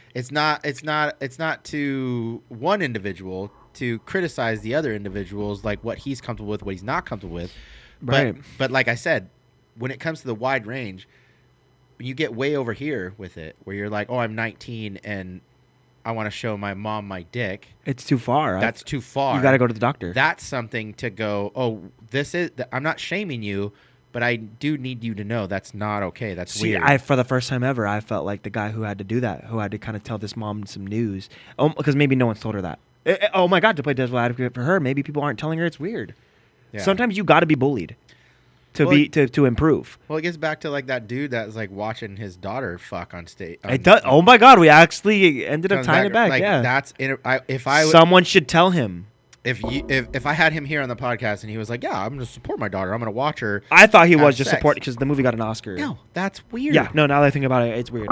That's fucking weird. And It's weird, man. That's weird that you were just okay with it. So then I was. You just fixed it though. the only way that that's not weird is I guess if I could. Maybe he's not watching the sex scenes in the theater, like you said. If I was trying to steel man his argument, put him in the best possible light, I would say he is disconnected with, like, he doesn't have sexual desires for whatsoever, and he's so disconnected with the idea of the female form and vaginas and boobs and butts to the point where he could just look at his daughter and having sex and just really actually be in the art of it and be like, oh, I appreciate that she's doing that. She's doing a good job. But even if I steel man his argument in a way where like he's not being a pervert, he's not being, and 6 times is insane. even the fact that he even has the ability to do that, that's weird. I watched the movie 6 times, but again, that's not my daughter. I don't think watching a movie 6 times is weird. I just think watching that 6 times is weird. Yeah, so if you go automatically, everybody just goes to like the creep, right? Oh, he's a creep. Yeah, I I hate that, dude. So maybe he's not a creep. Maybe it is like he doesn't have anything that it does nothing to him. Yeah. The fact that it does nothing for him, the fact that it does nothing, and he's just like, oh, I just appreciate the art. That in itself is a weird ability of a human to have a daughter and not have any that doesn't affect you at all. Yeah. That's fucking weird. So yeah, we can automatically skip to, like, we could jump to conclusions and go, oh, he's just a creepy, weird pervert. Yep. That's the worst part of it. But even if we give him the, like, if we're generous with it and go, oh, he's not a pervert. He just doesn't. Generous. He's not like, he's not thinking this is sexually. He's just, at that point, it's still that's just a weird like disconnection with like human emotion. Yeah. Because males watching females, it's difficult to like, you can't just like look at a naked female and not have like to like Questions? I'm there's at no point, and I'm probably just digging a hole right now, but it's like there's no point where I'm like, oh, I could appreciate this form of watching somebody I care about. Like, no, I can't. It's not. There is a distinct separation for me. Love making in the female form is reserved for like sex, You know, like that whole thing. And so me and my wife have that relationship. It's, I guess, okay, so at what point is it all up to the relationship, or at what point is it just weird? Well, Because me and my mom weird people out a lot, but too, that's what I'm and saying. it pisses I'm me saying off. sex in general, and just appreciating, like, I had this conversation with my mom the other day. She had said something about, I forgot Really? what she was talking about, but I had told her, I was like, hey, Mom, just so you know, all men, every man you've ever spoke, all your kids, all your grandkids, all your parents, and everybody, all men, we're all perverts. So that's not like a negative. We're just all perverts.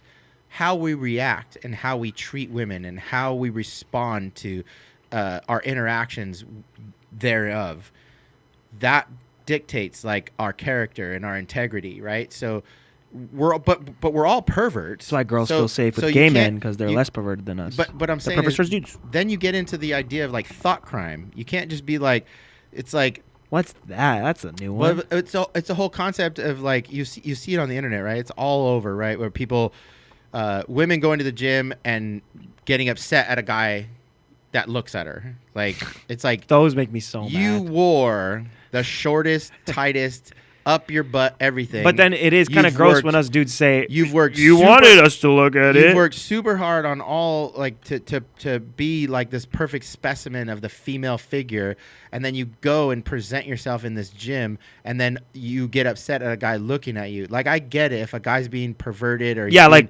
staring or like or he's being aggressive, touching himself, like that's that's inappropriate, crackhead. right? But Yeah. then, But if he glanced, But I'm saying is like Bro. that's the whole thing is like for a man to be able to go into a gym and be respectful on how he looks around and does things. be respectful, That looker. but, Be a but that respectful goes looker. to his integrity, his character, right? But that doesn't mean that he didn't notice and go, "Damn, that girl's got a nice ass." Yeah, To judge a dude for thinking that yeah. is Like that guy who used to react to those videos. that's weird, right? To judge a man for appreciating how good looking. Have a you fucking thought about girl is. ever what you'd do if you got one of those videos on you? Because you know those videos. You're referring to those videos, right? Where the girl's setting up a tripod. This man looked at my ass. Yeah. What would you do in that position? Me and my brother have always talked about that. I would never be in that position because I'm not inappropriate about it. Even if you're not, what if you? They have been clips of glances. Yeah, so There's been like clips of some dude going. Okay, so in that example, like if a girl is like says something, and I'm not even saying you're looking at the ass. I'm saying, what if they try to make it look like you looked at the ass, Right, And you're and- being pressed on camera. Yeah. What are you doing? So that's my response is like, You're full of yourself. I wasn't looking at that shit. but even if I was, what's the harm in that? Oh, I've thought about that too. I thought about being like, "Yep, sorry, you looked really good. I'll stop looking." I thought about just being honest. There's no way the comments are, I "Fuck think- this creep." I think that's actually the perfect response. I feel like It's the comments would be like, it's "Oh, like, hey, I didn't Take accountability, walk away. Yeah, I did. I was looking. I Yeah. appreciate. I think you, girl, you look good, Yeah. and I was appreciating Yeah. it. If you're upset about that, I apologize, and I'll stop. Yeah. It's a Very good- anti-escalate. But that's in the mild version, right? So it's not like if a dude's being super creepy, then yeah, you fucking tell that dude something. I like and watching that's those videos. inappropriate. Like catch But- a pedophile. but Go a watch guy, that. But a guy who's just appreciating a girl, like that's not. Like we need to get away from that. Like the Yeah. whole idea of like demonizing a guy for having a thought crime. Treating like, them like literal insane like crime. I hate how that. dare you Like be criminals. a man and be attracted to a woman that's Yeah. presenting herself Yeah. sexy? Yeah. Like, well, hold on a second, pal. It's like what- don't be lustful, but you can appreciate a woman just like women appreciate men. I know women look at men at the gym. The fuck? Where are those videos? Not as Where are the much. videos of the men going, "What were you looking at, huh? What were you looking at, huh?" Where are those? I'm going to get ripped just to make these videos. I think you know what I think it's funny is in that same fucking thought.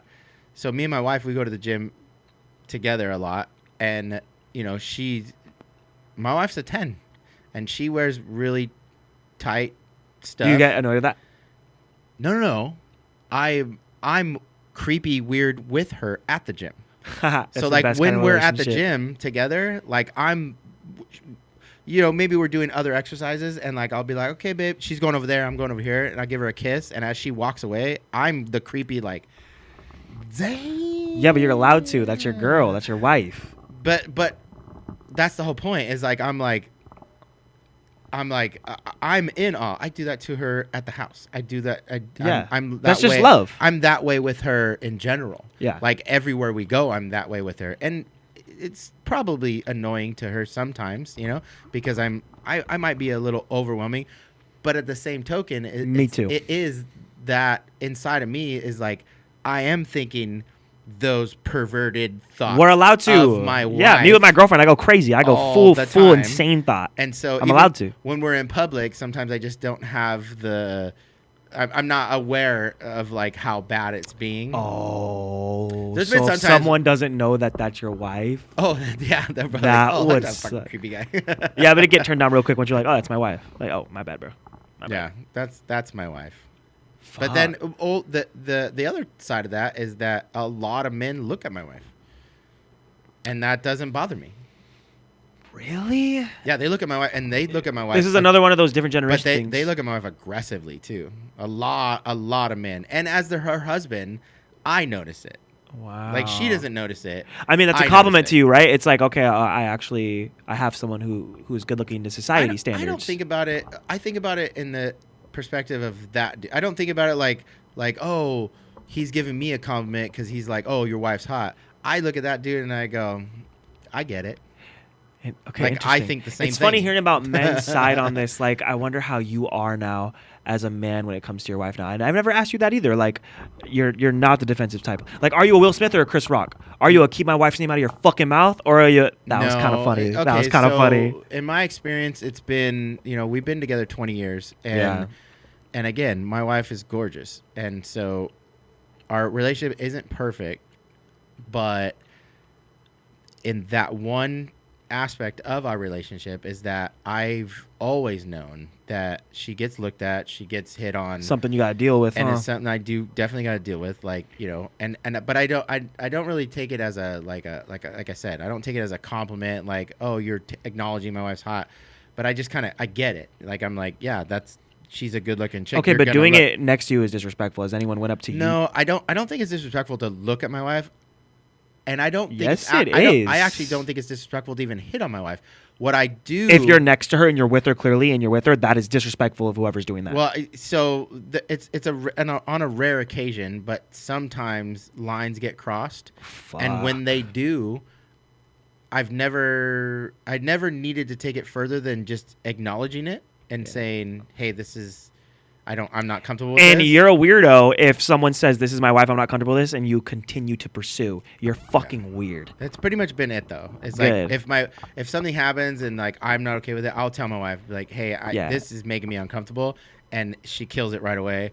Or we've been in public and something's happened and I've been like, So hey, relax. Yeah. And that's it. Okay, And so that- it's never gone further than is that your advice on how to handle stuff like that? Because my ex-girlfriend, she would get hit on too. And for the first time ever, I went, I'm going to stand up and try to defend her and try to say something. And the one time I did, he immediately went, I don't give a fuck if it's your girl. Here's my gun and I know where you live. He literally did that. I have the photos to this day. He's actually dead. Ew. He died. Yeah. Rest in peace. He went to my school. It was super sad. And I immediately went, oh, whatever. Talk to my girl how much you want. I'm not trying to die over this. And then I told my girlfriend, I'm not defending you ever again. The one time I do it, look what happens. This is why I hate the fucking world. I'm sorry. I can't defend you. She was like, wow, you wouldn't die for me? So I was like, okay, I actually can't. I can't handle relationships. So what is your advice when someone does that? Because some people will push. Well, I think it's as simple as that. Like if you were to say, hey man, and then he got aggressive like that, that's when you just do your best to your best ability. Walk away, right? You get your girl and you go, we need to go. This is Okay, that's kind of what I did then. yeah, this isn't Not really. We're not I got in a dealing fight with and got this. mad that I had to deal with that. yeah, no one needs to die or get shot. But over that's what it. I'm saying. Don't die for your girl. What the ridiculous. heck? That's Yeah, but corny. You're putting the wrong spin on it. It's not you're not it's Well, not di- that you are or you aren't dying for Don't your girl. die with the ego and pride. Yeah, you don't Yeah. need to like be like, no, I need to fight this guy. I hate guys like you that. don't need to fight this guy. You need to get out of that situation. Get out of that.